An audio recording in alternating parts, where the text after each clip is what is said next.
Hi guys, Jagelsdorf here. Another Cathedral video, yay, finally! It took some time because of some private stuff and also because of the lack of inspiration that I had. But I finally managed to get the creative juices going. But yeah, we've made quite significant progress on this one, so I hope you like the video.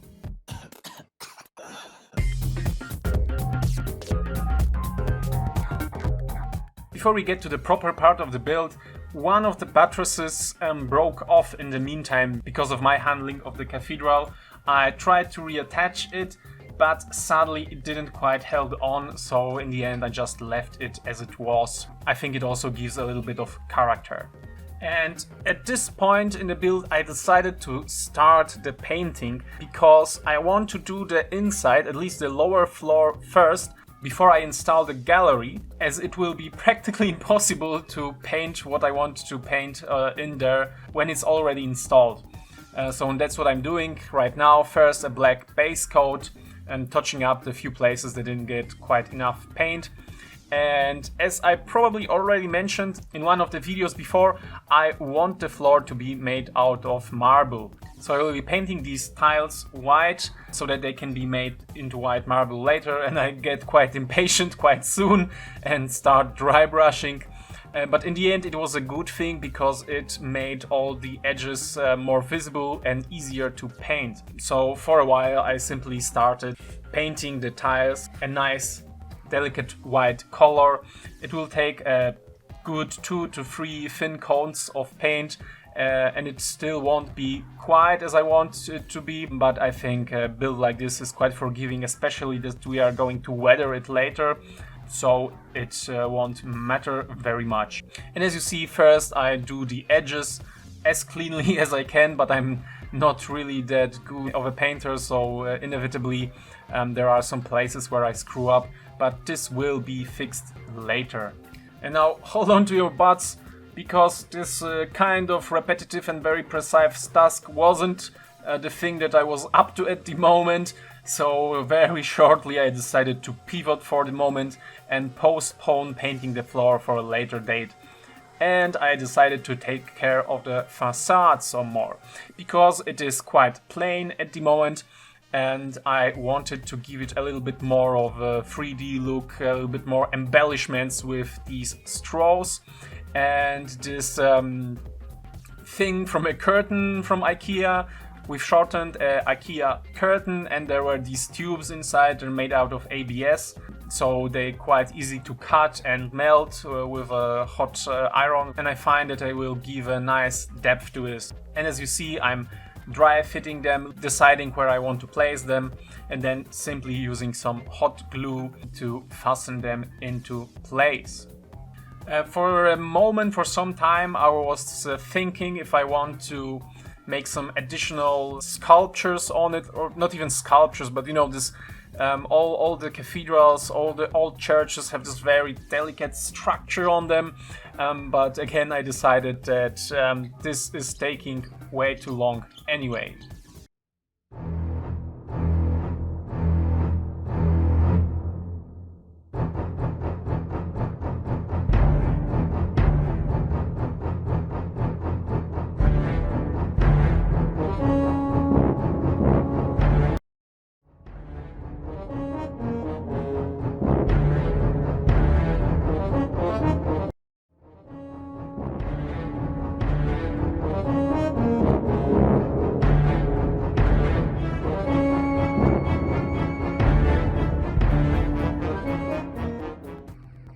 Anyway, finally I succeed.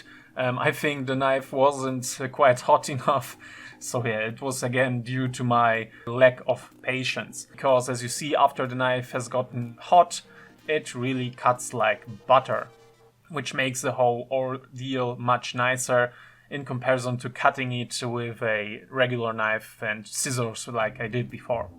And also this rod protruded a little bit above the large rosette window, so I'm also cutting a little slit that I'm going to fill in later. And also don't worry, all these rods and straws, I won't leave them like they are. They're also going to be partially covered in spackling compound so that they don't stand out too much in comparison to the rest.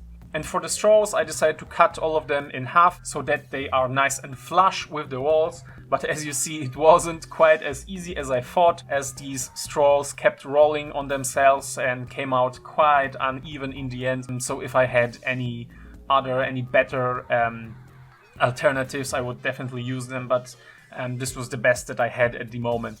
Probably using like wooden dowels, if I had the equipment to cut it nicely, would be the best, but you know, I'm just working with the stuff that I have. So you see the large rod is going all around the church, and then the straws make up the horizontal lines, and the rod is supposed to be roughly on the level of the first floor.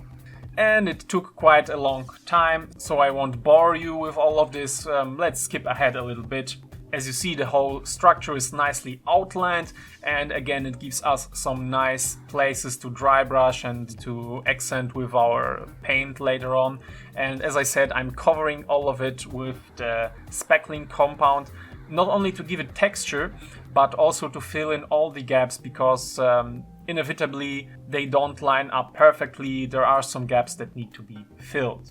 Next up is the gallery. I wanted there to be a sort of a ramp, so that the miniatures can climb on top of it easily. When I design my terrain pieces, I always have the practicality of them in mind. So I want there to be a nice easy way for the miniatures to climb up. And I've cut a strip of balsa wood, made the texture into it in the same way as I've shown you already, so I'm not showing it again. And I want there to be a nice, you know, transition of broken boards between the flat ground and the ramp. So that's why I cut this little shape out, and I'm going to pin it or glue it into the main gallery, and this part will be lying on the ground. I'm also breaking off a piece that I'm going to use on the other side of the gallery, and because it's already textured, so I want to have to make it again. Again, a little bit more damaging on the other end of the ramp so that it looks nice, breaking some stuff by hand, correcting it a little bit with a knife. And yeah, now you see what I meant. Here is the one piece and the second piece that slots into it, and I will do some adjustments. I think I'm going to bend these boards a little bit so that they are a little bit more flush, again out of practical reasons, so that the miniatures can stand over there much easier. They still protrude a little bit, suggesting that it's all broken up, but a miniature can easily stand over there. And this is the second piece that I've broken off. You see there is one clean edge, and I'm taking some pins that I cut the heads off, and then I will cover it all in glue and simply slot into the gallery on the other side. I'm also reinforcing all the joints a little bit with some glue and some additional strips of balsa that I had lying around and that I'm going to cut down later. Next, I'm making a little bit more bracing for the galleries, for the side galleries. It's exactly the same process as in the last video, so I'm not going to show too much of it. But again, this is the part of the gallery that is still standing, and I wanted to also have the beam standing over there. On the broken down parts, the beams will be still hanging there, but they are going to be broken, and I think I will kind of embed them in a bit of rubble later on when we are finishing the whole piece. But for now, I'm simply slotting it in, pinning it all down, gluing with PVA glue. Although this is also one of the things that I've learned in this project, and you're going to see it later. And namely that using super glue isn't as bad as I thought with wood. I always had problems, I don't know why, but using super glue on wood was never a good experience for me. Anyway, I'm skipping ahead a little bit. First, let's clean up these edges a little bit and take care of the railings, because any good gallery needs a good railing. So I'm putting these strips first, which are also going to hide some of the pins that I used to fasten these holding beams. Because the beams aren't as strong and vertical as I wanted, I'm gluing these additional pieces of wood there, and it also gives a little bit more of realism, I think. Now, the railings. For that I took a regular barbecue skewer and cut it into 1 centimeter long dowels. and I've cut a lot of them simply by rolling it with the knife and then breaking off at some point. And then I took another, a little bit larger strip and tried to glue them with PVA, which really wasn't a good idea because PVA needs a long time to cure, and I don't know, I would have to hold it for the whole time. I don't know, it wasn't a good idea. So I started poking some holes with an owl, thinking, maybe like this, but in the end I opted for hot glue, which also wasn't perfect, and some of the dowels broke later on, as you will see soon, but still it was a nice compromise at the moment. Then I stupidly again used some PVA glue, trying to balance it somehow, but as you see, it's not a good idea, and I decided that I need some help in form of nice cognac. And after that I stopped toying around. I took the owl again and went back to my original idea. I marked out the holes that need to be made and then drilled them first a little bit with a knife, and then I found a drill bit that wasn't quite the size that I needed it to be, but it was close enough so that some of the dowels of the railing could slot in and hold the entire piece. And also I went looking for my clamps, but somehow I lost all of my shop clamps. I don't know where they went. I know that one broke, but I don't know what happened with the others. So I had to use my lamp to hold the railing together. And then of course I needed to make more of them, so I used my newly acquired skills, drilled some holes, put some PVA in and glued more of the dowels. If I had to make them again, I would very likely glue them with some super glue, which would make the whole thing much easier. Then again some cleanup. I'm cutting the sticks that are protruding after being glued in, and next step is finally making the windows. The windows was again something that I very much struggled with. So I took a piece of cardboard first, sketched out the rough shape that I wanted to be, took some inspiration from all the different cathedrals, but opted for something relatively simple, something that I can make, because I'm not particularly good at all this terrain making stuff, you know. And yeah, took the scissors and the knife to it, cut it out. Afterwards I needed to make some adjustments, and then I went to dry fit it and think about how I'm going to set it in place so that it doesn't fall out, and what I'm going to use for glass. So for the glass I found my old biology notebook that learned me very well that the mitochondria is the powerhouse of the cell. I cut out the piece of transparent plastic that is on the outside and then tried gluing my shape to it with PVA glue, which is a crazy idea because PVA doesn't stick to plastic, which I kinda knew, but this thing is kind of rough, not quite smooth, so I thought it maybe work, but it didn't. So in the end I gave up and tried doing it with super glue, which of course did work. So what's now left to do is to glue this thing somehow in place, and I'm using super glue, and it's quite fiddly, and I really should have planned before a little bit better way to do this. If I were to do this again right now, I would use the method that I've seen in Black Magic Truss video lately, namely using some strips of cardboard to lock this thing in place a little bit easier. Or in general, I really should have planned it before, because to the last moment I wasn't really even sure if I want any windows inside, because you know it's for Mordheim, so basically a huge explosion broke all the windows in theory. Anyway, let's proceed.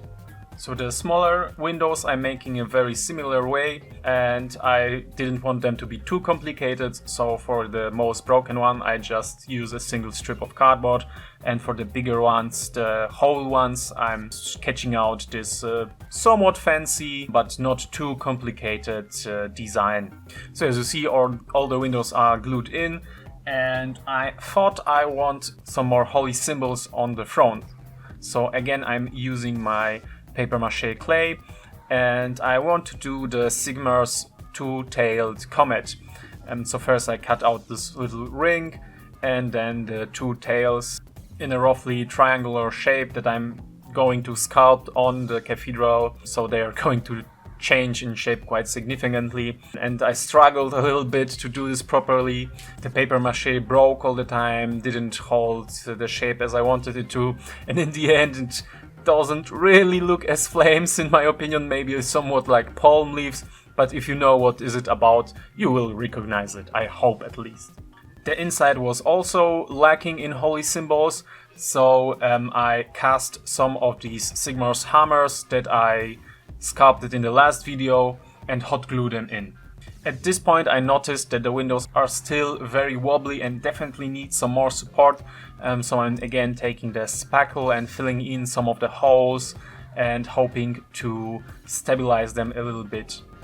And I decided that working not too clean will be okay, because I will be able to clean up them later, but after all, this wasn't the best idea because they kept breaking away. So in the end I'm going to leave them as they are, quite dirty, but I think we will be able to work with it somehow. But this is something for the later stage, I'm not going to think too much about it right away.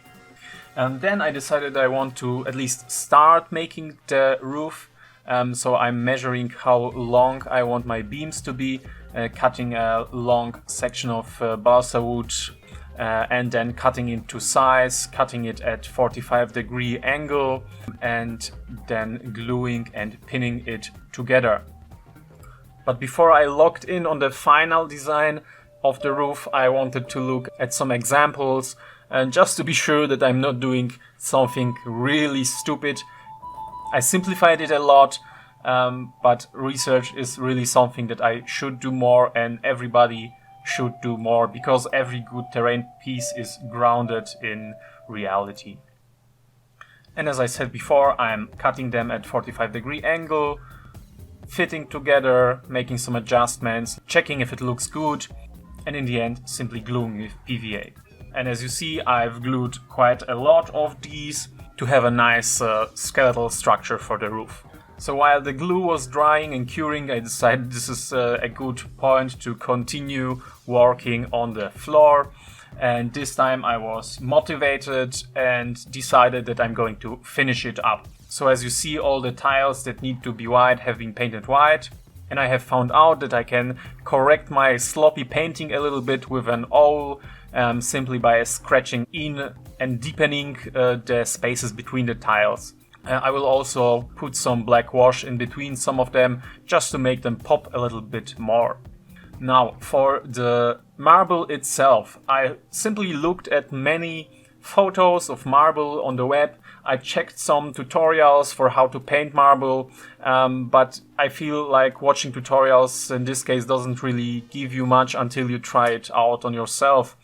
And I decided on a few characteristic points of a marble, and namely that there are many veins in many shades of black or whatever color you're doing. So I'm taking a very diluted wash, basically, paint water, and I'm making many layers with it. Each next one a little bit smaller and also not completely covering what I painted before, just to give it this nice organic look and this characteristic marbling. This is called marbling for a reason. And if I recall correctly, for the last layer I used a little bit more paint in my wash, just to give it this final little bit of depth and definition, a little bit more contrast. And it's definitely not perfect. It's definitely could be improved. Doing something like wet blending would be much better, because there are some parts where the transition is quite sharp. But for this terrain piece and for my skills, I think it came out quite serviceable. So with the floor done, we can start taking care of the rest of the cathedral. And because there is a lot of this spackle and a lot of quite fragile plaster, I decided to cover it all in a mix of black paint, PVA glue and water, just to give it some extra strength, another layer of protection. And after that I'm also going to cover all of it in black paint, because this mix isn't quite as opaque as I want it to be. And very likely after it's all painted, I'm also going to cover it in some sort of varnish. Again, to give it more protection, because the plaster that I'm using is quite soft and very, very crumbly. And here you can see me enjoying some cool board game YouTubers in the background while I paint the whole thing in my PVA paint and water mixture. And also you can see that I've covered the floor with an old magazine because I really don't want it to be covered in spots of paint, and I really don't want to redo it. I think I still got it a little bit dirty, but we will be able to cover it up later. And also, again, we are going to weather the whole thing. There are going to be spots of mud, maybe some footprints, so don't stress too much. But I didn't want the whole work to be simply ruined by a giant splotch of black paint, which would be simply tragic. At this point my beams are glued together, at least some of them, as you see. Some broke, but it's not a giant problem. We are still going to be able to work with them, no problems. And for the main piece of the roof, I have no idea how it's called in English or in any other language, to be honest. I'm not a roof constructor. Anyway, for this I have found a piece of wood from, like when you have these sticks covered in seeds and stuff for rodents and birds, and I have few of them lying around. So I simply took it, clean it up a little bit and use it as my main beam. After that I'm gluing these ribs to it simply with PVA glue. Again, I probably should have used some glue that binds a little bit quicker, like super glue or hot glue. But for some reason I keep using this damn PVA glue. I don't know, I think that in my mind it makes a stronger bond, but I really am not so sure. I really think that using a super glue would be much quicker, easier, and I really have to keep it in mind to use it more. And also I could have cut some slots in so that it's held within these slots and doesn't wobble as much, but whatever. And as you see, after some time I have got a little bit fed up and used super glue after all, and this was basically the point where I kinda decided, yeah, super glue also works, so let's use it more. Now for the poles connecting the ribs, to give it a little bit more stability and to give some place for our covering to stick to, I'm using simply matchsticks.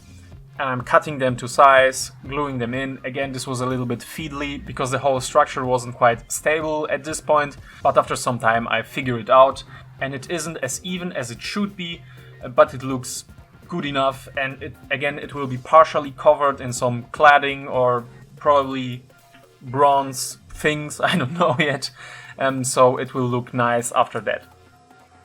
And we also can't forget that it's only basically the half of the roof, the other half being somehow broken or burned away. So I'm putting these broken matchsticks in just to give you this illusion that there used to be more of it. And yeah, now for the final fitting. And yeah, it fits. A little bit wobbly. I will probably have to adjust it a little bit, but it works. And that's what counts. So this is how it looks right now. I must say that I've learned a lot in this process. I mean, it being, for my standards at least, such a big and complicated project, it really gave me some opportunities to think about some techniques that I use. I really learned a lot working with balsa and wood in general for such projects, and I hope I'll be able to use it more in the future and better, because I struggled a lot, and this was a source of a lot of frustration and partially why this update took so long, because I simply couldn't force myself any longer to work on this frustrating stuff. The next video on the Cathedral will probably be the last one. There isn't much left. We only need to finish the roof and paint the whole thing basically. Add some rubble and some weathering. Yeah, the next one will be the last one.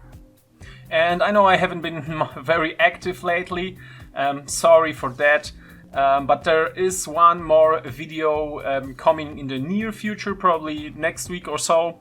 You probably can see some sneak peeks in the video of the next project. So yeah, if you want to see all of this, remember to subscribe, click the notification bell, share this with your friends, show them what awesome stuff we're making over here, and yeah, I see you next time. Bye.